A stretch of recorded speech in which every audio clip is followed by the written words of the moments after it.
पहले तो मीडिया के सभी मित्रों का मैं स्वागत करता हूँ। हिजर का दौर कुछ लंबा हो गया था तो मुझे लगा कि अब मुलाकात होनी चाहिए। अभी प्रिंसिपल सेक्रेटरी पीडीडी ने आपको पावर सिनेरियो क्या है जेएनके का बताया। ये सच है कि पिछले 3 वर्षों में हमारी ट्रांसमिशन और डिस्ट्रीब्यूशन कैपेसिटी में काफ़ी एकमेंटेशन हुआ है। पहले की तुलना में बिजली भी हम ज़्यादा देने लगे हैं लोगों को, लेकिन दूसरा सच ये भी है कि हमारा घाटा भी बढ़ गया है। अभी जैसा प्रिंसिपल सेक्रेटरी पीडीडी आपको बता रहे थे कि 10 रुपये पर यूनिट बिजली खरीद के 1 रुपये 25 पैसे पर यूनिट बिजली देने की भी स्थिति है। तो एक तो पहले से ही भारी सब्सिडी हम लोग दे रहे हैं, उसमें भी बिलिंग जो होती है उसमें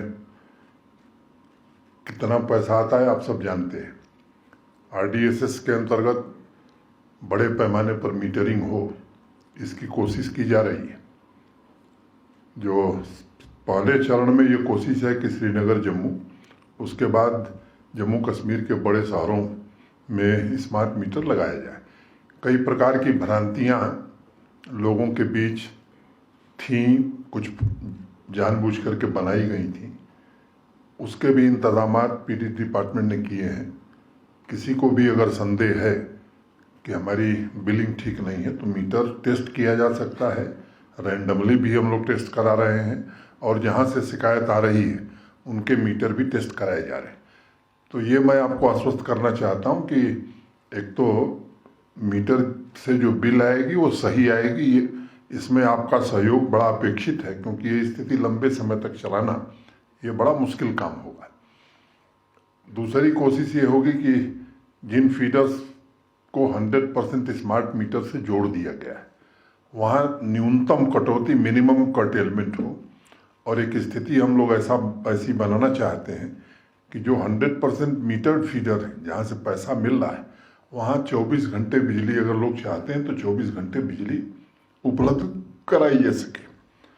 इसी संदर्भ में 18 अक्टूबर को माननीय प्रधानमंत्री जी के नेतृत्व में जो भारत सरकार की कैबिनेट हुई, उसमें एक बड़ा महत्वपूर्ण फैसला हुआ है और मुख्य रूप से मैं वही आपको बताने के लिए आपको आज यहाँ आमंत्रित किया हूँ। 13 गीगावाट रिन्यूएबल एनर्जी की एक नई परियोजना green energy corridor phase 2 inter state transmission system को अभी मंजूरी 18 को प्रधानमंत्री जी के नेतृत्व में भारत सरकार की कैबिनेट ने दी है। मैं माननीय प्रधानमंत्री जी का हृदय से कृतज्ञ हूँ।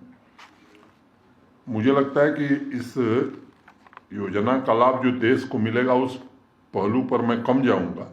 जम्मू कश्मीर को इसका क्या लाभ होगा, इस पर ज़्यादा मैं ध्यान केंद्रित करूँगा।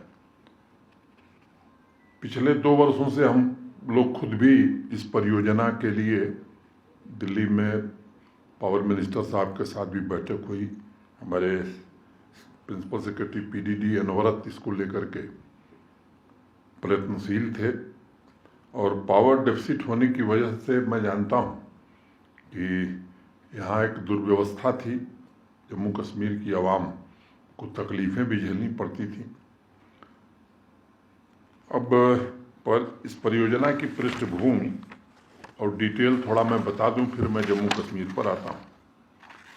आप सबको याद होगा कि स्वतंत्रता दिवस के संबोधन में 2020 में माननीय प्रधानमंत्री जी ने लद्दाख में 7.5 गीगावाट सोलर पार्क की स्थापना की घोषणा की थी। उसके बाद ministry of new and renewable energy ने फील्ड सर्वे करके लद्दाख में 12 gigawatt battery energy storage system के साथ 13 गीगावाट रिन्यूएबल कैपेसिटी स्थापित करने की योजना बनाई। ये परियोजना जब पूरी हो जाएगी तो मुझे लगता है कि जम्मू कश्मीर को विशेष लाभ होगा, देश के बाकी हिस्सों को तो लाभ होगा ही। इस परियोजना की कुल अनुमानित लागत 20,773.70 करोड़ है, जिसमें 40% लगभग 8,309.48 करोड़ रुपए भारत सरकार की केंद्रीय वित्तीय सहायता है। With the 40% grant support, the levelised transmission tariff will come down from 0.88 per unit to 0.55 per unit of power। अब ये हमारे लिए विन विन सिचुएशन होगी। लद्दाख क्षेत्र के कॉम्प्लेक्स टेरेन और एडवर्स क्लाइमेटिक कंडीशन को ध्यान में रखते हुए परियोजना कैसे बनेगी, इस पर भी काफ़ी ध्यान दिया गया है। मैं उसके विवरण में नहीं जानना चाहता। आप जानते हैं कि वहाँ टेम्परेचर -45 डिग्री तक जाता है, एवलांच भी आते हैं। तो जो दुनिया की मॉडर्न टेक्नोलॉजी है, स्पेशल स्टील टावर का इस्तेमाल और इस तरह की तमाम व्यवस्थाएं उसमें की गई हैं और अत्याधुनिक वोल्टेज सोर्स कन्वर्टर पर आधारित high voltage direct current HVDC system और extra high voltage alternative current यानी EHV सिस्टम भी उसमें लगाया जाएगा। इससे राउंड द क्लॉक सप्लाई सुनिश्चित की जा सकेगी। एक नई ट्रांसमिशन लाइन बनेगी जो हिमाचल प्रदेश, पंजाब होकर के हरियाणा के कैथल तक जाएगी। जो दूसरा हमारी एक लाइन है जम्मू कश्मीर में, लेह अलुस्टेंग श्रीनगर लाइन से भी इसे जोड़ा जाएगा। और ये जो हमारी existing 220 kV Leh Alusteng Srinagar transmission line है, उससे कश्मीर वैली को एक अल्टरनेटिव बिजली मिलने का संसाधन उपलब्ध होगा। आप में से अनेक लोगों को पता होगा कि अलुस्टेंग जो है वो गांदरबल जिले में स्थित है। सर्दियों के दौरान, जैसा भी हमारे राजेश प्रसाद जी ने बताया, कि हाइड्रो पावर का जनरेशन स्वाभाविक रूप से बहुत कम हो जाता है। इसके ऑपरेशनल होने के बाद हमारी निर्भरता हाइड्रो पावर पर बहुत कम हो जाएगी। भविष्य में हमारे पास ऑप्शन भी उपलब्ध होंगे।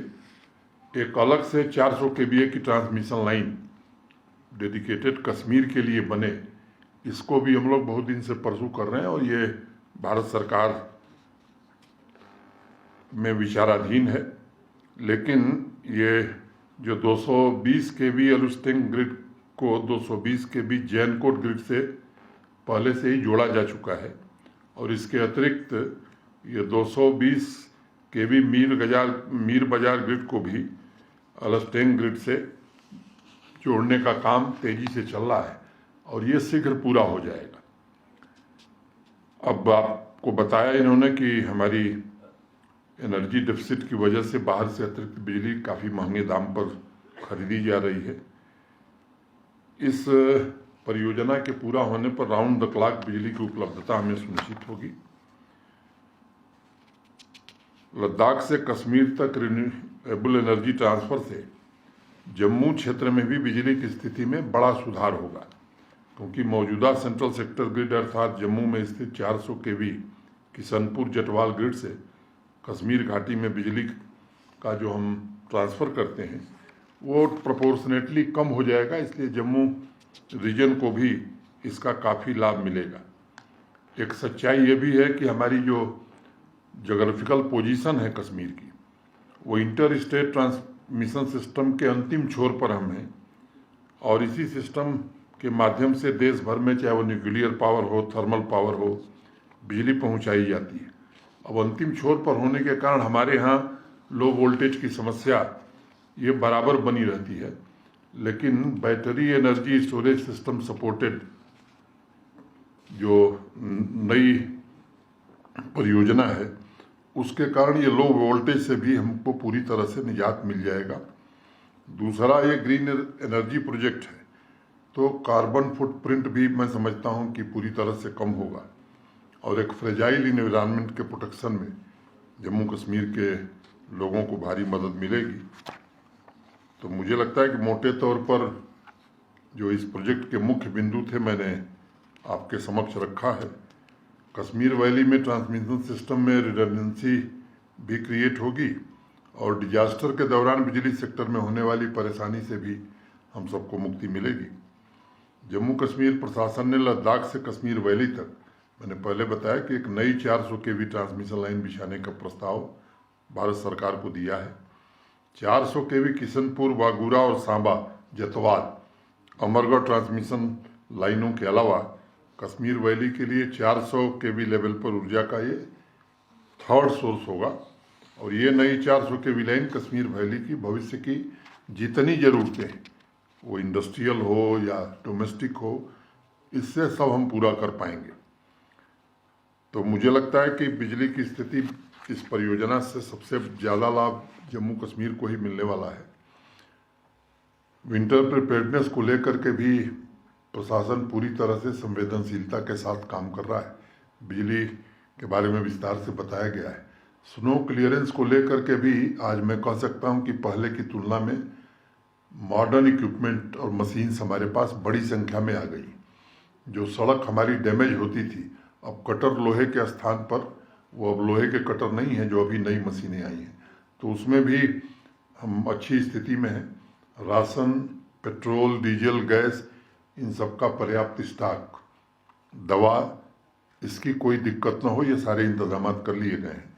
तो मैं सोचा कि आप लोगों को आज इस बात के बारे में थोड़ा ब्रीफ किया जाए, क्योंकि आप ही माध्यम है जिससे सामान्य आदमी तक हम बात पहुंचा पाएंगे। तो आज का विषय यही था। अगर इस विषय से संबंधित किसी के मन में कोई प्रश्न है तो जरूर पूछ सकता है।